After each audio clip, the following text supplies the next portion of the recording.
तर इथं दोघं बापले की ना कशात झोपलेले होते बघा तुम्ही. तर हे दोघं जणांचं एवढं प्रेम वाया चालताना कधी वसंत डुग्गू सुद्धा त्यांच्या अंगावरती जाऊन झोपलेली.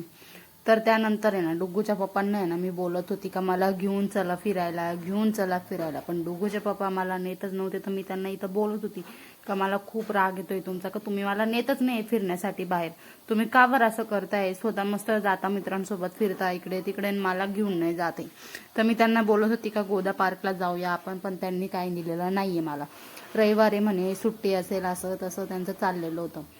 आणि स्वतः मात्र एवढे नटून थटून चाललेले होते ना बाहेर, जसं काही एखादी मुलगी बिलगीच एंगेज केलेली आणि तिलाच भेटायला चाललेले बाहेर. पण ठीक आहे, आपण काय कोणाच्या रावणाने करत बसायच्या, नाही नेत तर नाही नेत, आपण मस्त एकटं फिरायचं मस्त कुठे पण. आणि तुम्हाला माहिती आहे का आज आमच्या इथे आहे ना आमच्या एरियामध्ये मुख्यमंत्री साहेब आलेले होते कमलेश बोडके यांच्याकडे. तर खूप मस्त वाटलं त्यांना असं समोर बघून. आणि डुग्गू मॅडमने ना सकाळी ना आज चांगलाच पराक्रम केलेला होता. तिने ना सोन्याचं कानातलंच हारून टाकलेलं होतं आणि इतकं सापडवलं, आम्ही पण सापडलेलंच नव्हतं. आणि ते कुठं होतं, बाथरूमच्या जवळ पडलेलं होतं. पण आहे ना शेवटी ते सापडलं, पण इतकी भीती वाटत होती ना सकाळपासून कधी बस.